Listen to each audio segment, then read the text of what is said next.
आइए हम एक कहानी से सीखते हैं कि जो भी हमारे आसपास चीज़ें होती हैं उसे कैसे परख सकते हैं। उसे अपने नज़रिए से हम लोग कैसे उसे देख करके पहचान सकते हैं। उस कहानी का नाम है हीरो से भरा खेत। हफीज अफ्रीका का एक किसान था। वह अपनी जिंदगी से खुश और संतुष्ट था। हफीज खुश इसलिए था कि वह संतुष्ट था। वह संतुष्ट इसलिए था क्योंकि वह खुश था। बहुत बड़ी चीज है, आप लोग ध्यान देंगे। हाफिज खुश लिए था कि वह संतुष्ट था। वह संतुष्ट इसलिए था क्योंकि वह खुश था। एक दिन एक अक्लमंद आदमी उसके पास आया। उसने हफीज को हीरो के महत्व के बारे में बताया, उसकी ताकत के बारे में बताया।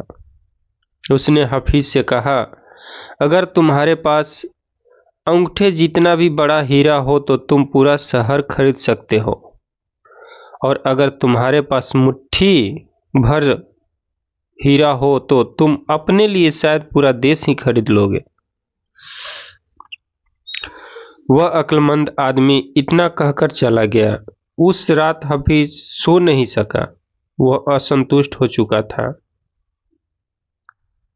इसलिए उसकी खुशी भी खत्म हो चुकी थी। जो मैंने पहले शब्द बोला है वो शब्द को ध्यान रखिएगा और ये शब्द को ध्यान रखिएगा। वह असंतुष्ट हो चुका था, इसलिए उसकी खुशी भी खत्म हो चुकी थी। यानी अपने जीवन में खुश रहना है तो संतुष्ट रहना है। संतुष्ट रहेंगे तभी हम लोग खुश रह सकते हैं। फिर दूसरे दिन सुबह होते ही हफीज ने अपने खेतों को बेचने और अपने परिवार की देखभाल का इंतजाम किया और हीरे खोजने के लिए रवाना हो गया। वह हीरो की खोज में पूरे अफ्रीका में भटकता रहा, पर उन्हें पा नहीं सका। उसने उन्हें यूरोप में भी ढूंढा, पर वे उसे वहां नहीं मिले। स्पेन पहुंचते पहुंचते वह मानसिक, शारीरिक और आर्थिक स्तर पर पूरी तरह टूट चुका था। वह इतना मायूस हो चुका था कि उसने बार्सिलोना नदी के कूदकर खुदकुशी कर ली। इधर जिस आदमी ने हफीज के खेत खरीदे थे, वह एक दिन उन खेतों से होकर बहने वाले नालों में अपने ऊँटों को पानी पिला रहा था। तभी सुबह के वक्त उग रहे सूरज की किरणें नाले के दूसरी ओर पड़े एक पत्थर पर पड़ी और वह इंद्रधनुष की तरह जगमगा उठा। यह सोचकर कि वह पत्थर उसकी बैठक में अच्छा दिखेगा, उसके हॉल में अच्छा दिखेगा, उसने उस पत्थर को उठाकर अपनी बैठक में रख दिया और उसे सजा दिया। उसी दिन दोपहर में हफीज को हीरो के बारे में बताने वाला आदमी खेतों के इस नए मालिक के पास आया। उसने उस जगमगाते हुए पत्थर को देखकर पूछा, क्या हफीज लौट आया? नए मालिक ने जवाब दिया, नहीं, लेकिन आपने यह सवाल क्यों पूछा? अक्लमंद आदमी ने जवाब दिया, क्योंकि यह हीरा है, मैं उन्हें देखते ही पहचान जाता हूं। नए मालिक ने कहा, नहीं, यह तो महज एक पत्थर है, मैंने इसे नाले के पास से उठाया है। आइए मैं आपको दिखाता हूं। वहां पर ऐसे बहुत सारे पत्थर पड़े हुए हैं। उन्होंने वहां से नमूने के तौर पर बहुत सारे पत्थर उठाए और उन्हें जांचने परखने के लिए भेज दिया। वे पत्थर हीरे ही साबित हुए। उन्होंने पाया कि उस खेत में दूर दूर तक हीरे दबे हुए थे। तो इस कहानी से हमें क्या सीख मिलती है? आपको यदि पता है तो हमें कमेंट में जरूर बताएं।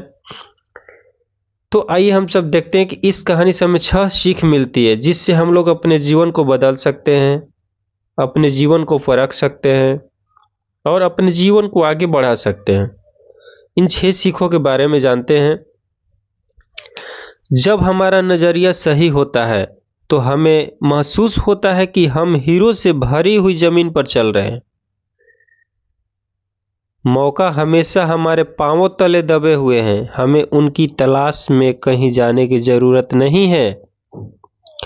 हमें केवल उनको पहचानना है।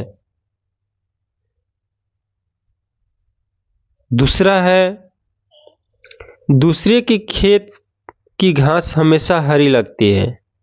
आपको पता होगा, दूसरे की खेत में हम लोग जब देखते हैं लगता है कि नहीं, उसका जो खेत है बहुत बढ़िया हरा भरा है, मेरा खेत उतना हरा भरा नहीं।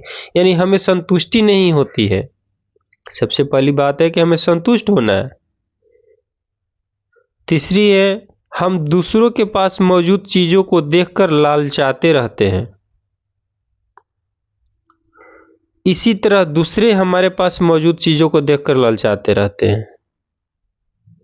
हमसे अपनी जगह की अदला बदली करने का मौका हासिल करने में उन्हें खुशी होगी। हमें लगता है कि उनकी जो चीजें हैं अच्छी लगती है, उनको लगता है कि हमारे पास जो चीजें हैं उनको अच्छी लगती है। यानी लोगों की जो सोच है, लगता है कि नहीं उसकी चीजें अच्छी है, मेरी चीजें बेकार है। दोनों की सोच वही है, तो वो लोग सोचते हैं कि अदला बदली करने में उनको खुशी होगी। चौथी है, जिन्हें मौके की पहचान नहीं होती है, उन्हें मौका का खटखटाना शोर लगता है। आपके पास मौका आता है, आपको मौका मिलता है, आपको पता ही नहीं चलता है। उससे पहचानने की कोशिश करें। जब आपके मौका दरवाजे पर खटखटा रहा है ना, तो उसे आपको लगता है कि नहीं वो बेकार चीजें हैं, हमें उसकी जरूरत नहीं है। लेकिन वही मौका जो है, वही बातें जो है आपको दिल से छू जाती है, वही आपको आगे बढ़ा कर ले जाती है। पांचवा है, मौका जब आता है तो लोग उसकी अहमियत नहीं पहचानते हैं। जब मौका जाने लगता है तो उसके पीछे भागते हैं। बहुत बड़ी बात है कि आपके पास जब मौका आता है उसको अहमियत दें, उसको पहचानिए। फिर जब मौका जाने लगता है, लगते हैं कि मैं ये नहीं किया, वैसे नहीं किया, ऐसे नहीं किया, वो पीछे चला गया, वो नहीं किए।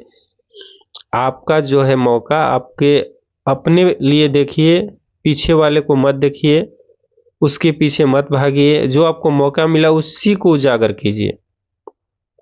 छठा है, कोई मौका दोबारा नहीं खटखटाता। दूसरा मौका जो है पहले मौका से बेहतर या बदतर भी हो सकता है, पर वो ठीक पहले वाले मौके जैसा नहीं हो सकता है। इसलिए सही वक्त पर सही फैसला लीजिए, बेहद जरूरी होता है। गलत वक्त पर लिया गया सही फैसला भी गलत फैसला बन जाता है। समझ गए ना कि सही वक्त पर सही फैसला लेना बेहद जरूरी होता है। गलत वक्त पर लिया गया सही फैसला भी गलत फैसला बन जाता है। तो ये 6 सीख है आपके लिए, जो अपने जीवन में ढाल लीजिए और तरक्की के नजरिए से तरक्की को बदलिए, अपने जीवन को बदलिए। धन्यवाद।